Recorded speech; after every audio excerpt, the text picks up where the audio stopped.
गोटे नुआ भिडियो समस्त को स्वागत।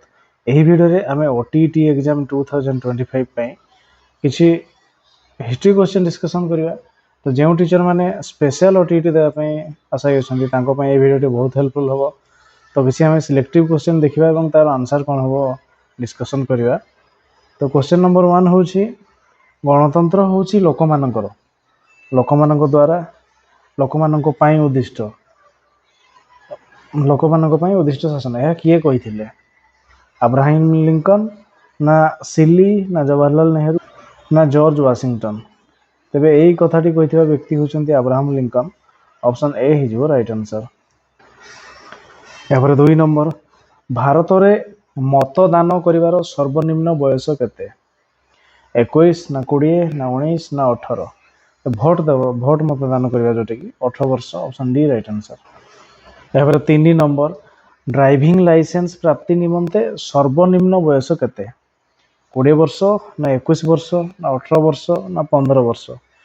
ड्राइविंग लाइसेंस पे हमरो सर्वनिम्न बयस होची 18 वर्ष। Option C right answer. यापर 4 नंबर 1954 मसीह भारत और चीन मध्य केउ चुक्ति स्वाक्षरित होता तास्केंट ना पंचशील ना दिल्ली घोषणानामा ना ढाका राजीनामा। तेरे भारत एवं चीन मध्य क्यों चुक्ति स्वाक्षरित होता हूँ पंचशील चुक्ति। तो पंचशील चुक्ति 2टा क्वेश्चन आसो। पंचशील चुक्ति कौ देश मध्य भारत चीन। पंचशील चुक्ति भारत चीन मध्य केबे होता 1954। तो एमती क्वेश्चन आसपे। तो 1954 मसीह भारत और चीन मध्य पंचशील चुक्ति होता। Option B right answer. यापर 5 नंबर क्यों मसीह सोवियत रूसिया विलय घटी 1999 ना 1991 ना 1993 ना 1994। सोवियत रूसिया विलय घटी कही। तो यार आंसर हो 1991। Option B right answer. यापर 6 नंबर स्वाधीनता बेलू ओडिशा रे निम्नोक्त क्यों विश्वविद्यालय अवस्थित थिला कौटा स्वाधीनता बेलू ओडिशा विश्वविद्यालय थिला संबलपुर विश्वविद्यालय ना उत्कल विश्वविद्यालय ना ब्रह्मपुर विश्वविद्यालय ना संस्कृत विश्वविद्यालय। तो स्वाधीनता बेलू आम कौ विश्वविद्यालय थे उत्कल विश्वविद्यालय। Option B right answer. यापर 7 नंबर ओडिशा रे केंद्रीय धान गवेषणा केन्द्र क्यों अवस्थित केंद्रीय धान गवेषणा केन्द्र साक्षीगोपाल ना भुवनेश्वर ना कटक ना बलांगीर। तेज ओडिशा रे थिबा केंद्रीय धान गवेषणा केन्द्र जोटा कि आम कटक रे रही। Option C right answer. यापर 8 नंबर जातीय आलुमिनियम कंपनी नालको क्यों अवस्थित जातीय आलुमिनियम कंपनी। ऑप्शन रही अनुगुल ना राउरकेला ना पारादीप ना गोपालपुर। तेरे आलुमिनियम कंपनी जोटी कि आमर तेरे नालको अनुगुल अच्छी अनुगुल अवस्थित। ऑप्शन ए अनुगुल हो राइट आंसर। यापर 9 नंबर भारतर रेलपथ क्यों मसीह आरंभ होता 1853 ना 1854 ना 1855 ना 1856। तेरे भारतर रेलपथ क्यों मसीह आरंभ होता। तो यार आंसर हो कौन ना 1853। 1853 मसीह भारत रेलपथ आरंभ होता। Option A right answer.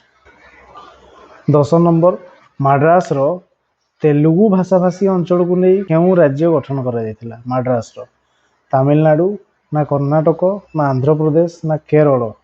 Madras रो तेलुगु भाषाभाषी अंचल को नहीं आंध्र प्रदेश गठन करा Andhra Pradesh. Option C right answer.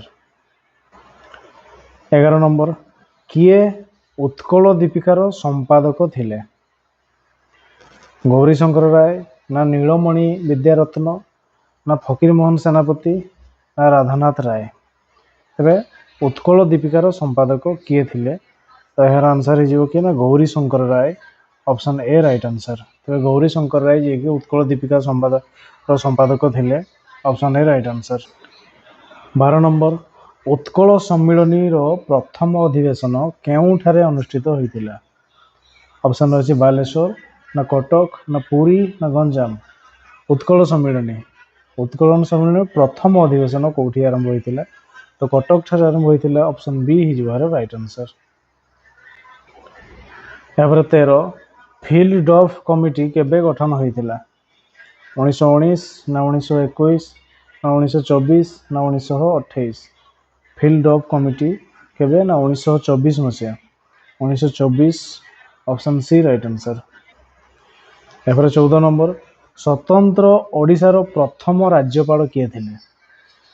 Sir John Austin Hubbard, ନା କୃଷ୍ଣଚନ୍ଦ୍ର ଗଜପତି ନାରାୟଣ ଦେବ, ନା ବିଶ୍ୱନାଥ ଦାସ, ନା ଗଦାବରୀଶ ମିଶ୍ର? ସ୍ୱତନ୍ତ୍ର ଓଡ଼ିଶାର ପ୍ରଥମ ରାଜ୍ୟପାଳ କିଏ ଥିଲେ? Sir John Austin Hubbard, option A right answer. ଏପରେ 15 ନମ୍ବର, କାହାକୁ ଭାରତର ବିସ୍ମାର୍କ ବୋଲି କୁହାଯାଏ? ଜବାହରଲାଲ ନେହେରୁ, ନା ଲର୍ଡ ମାଉଣ୍ଟବେଟେନ୍, ନା ବଲ୍ଲଭ ଭାଇ ପଟେଲ, ନା ମହମ୍ମଦ ଅଲି ଜିନ୍ନା? ଭାରତର ବିସ୍ମାର୍କ ତେବେ କାହାକୁ କୁହାଯାଏ? ସେ ହେଉଛନ୍ତି ସର୍ଦ୍ଦାର ବଲ୍ଲଭ ଭାଇ ପଟେଲ, ଅପସନ୍ ସି। ବଲ୍ଲଭ ଭାଇ ପଟେଲଙ୍କୁ ଭାରତର ବିସ୍ମାର୍କ କୁହାଯାଏ, ଅପସନ୍ ସି ରାଇଟ୍ ଆନ୍ସର। ଏହାପରେ 16 ନମ୍ବର, କ ଶ୍ରେଣୀଭୁକ୍ତ ଗଡ଼ଜାତ ଗୁଡ଼ିକର ସଂଖ୍ୟା କେତେ ଥିଲା? କ ଶ୍ରେଣୀରେ ଗଡ଼ଜାତ ଯେଉଁ ଥିଲା ଆମର କେତୋଟି ଥିଲା? 11 ନା 12 ନା 3 ନା 5?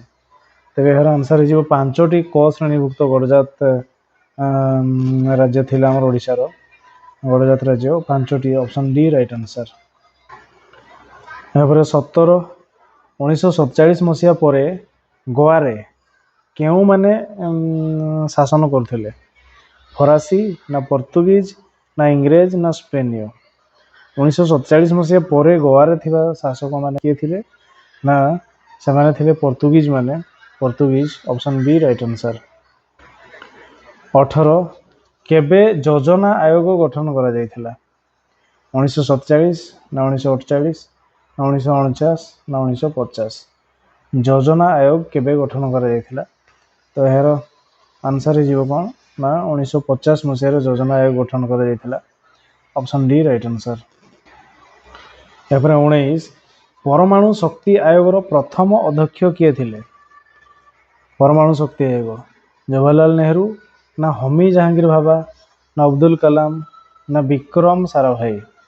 ତେବେ ପରମାଣୁ ଶକ୍ତି ଆୟୋଗର ପ୍ରଥମ ଅଧ୍ୟକ୍ଷ ଥିଲେ କିଏ? ନା Homi Jahangir Bhabha, option B right answer.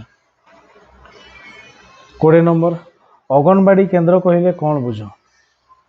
ସ୍ୱୟଂ ସହାୟକ ଦଳ, ନା ମହିଳା ସଶକ୍ତିକରଣ କେନ୍ଦ୍ର, ନା ଶିଶୁମାନଙ୍କ ଶିକ୍ଷା କେନ୍ଦ୍ର, ନା ଶିଶୁ ଶ୍ରମିକ କେନ୍ଦ୍ର? ଅଙ୍ଗନବାଡ଼ି କେନ୍ଦ୍ର କହିଲେ ଆମେ କ'ଣ ବୁଝିବା? ତ ଏହାର ଆନ୍ସର ହେଇଯିବ କ'ଣ ନା ଶିଶୁମାନଙ୍କ ଶିକ୍ଷା କେନ୍ଦ୍ର, ଅପସନ୍ ସି ରାଇଟ୍ ଆନ୍ସର। ଏପରେ 21, ଜାଲିଆନାୱାଲାବାଗ କେଉଁଠାରେ ଅବସ୍ଥିତ? ମୁମ୍ବାଇ, ନା ଅହମ୍ମଦାବାଦ, ନା ଅମୃତସର, ନା ଲାହୋର? ତେବେ ଜାଲିଆନାୱାଲାବାଗ କେଉଁଠି? ନା ଆମର ପଞ୍ଜାବର ଅମୃତସରରେ ଅବସ୍ଥିତ, ଅପସନ୍ ସି ରାଇଟ୍ ଆନ୍ସର। ଏପରେ 22, କିଏ ଓଡ଼ିଶା ପ୍ରାଦେଶିକ କଂଗ୍ରେସ କମିଟିର ପ୍ରଥମ ସଭାପତି ଥିଲେ?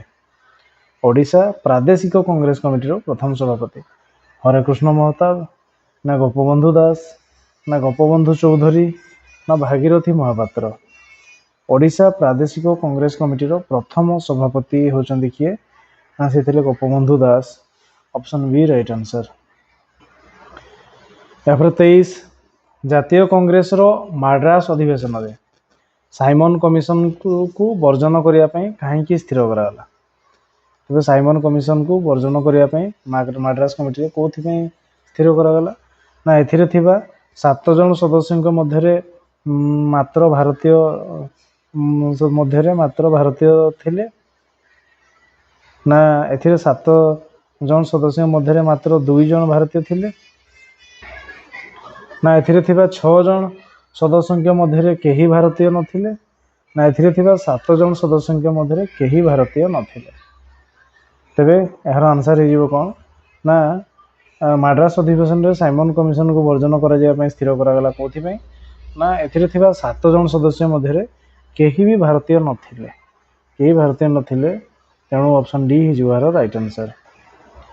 ଏହାପରେ 24 ନମ୍ବର, କେଉଁ ମସିହାରେ ଇଂରେଜ ସରକାର ଅଗଷ୍ଟ ଦାନ ଘୋଷଣା କଲେ? 1939 ନା 1940 ନା 1941 ନା 1942? ତେବେ କେବେ ଇଂରେଜ ସରକାର ଅଗଷ୍ଟ ଦାନ ଦେଲେ ବୋଲି କୁହାଯାଇଛି? ତ ଏହା ହେଇଯିବ କେବେ ନା 1942 ମସିହାରେ ଇଂରେଜ ସରକାର ଅଗଷ୍ଟ ଦାନ ଦେଇଥିଲେ, 1942, ଅପସନ୍ ଡି ରାଇଟ୍ ଆନ୍ସର। एपर 25 नंबर सुभाष बोस केउठारे आजाद हिंद सरकार गठन करथिले बर्लिन ना टोकियो ना सिंगापुर ना बैंकॉक तेबे केउठारे आजाद हिंद सरकार गठन करथिले तो यार आंसर हो सिंगापुर ठारे से सरकार गठन करथिले ऑप्शन सी हो राइट आंसर।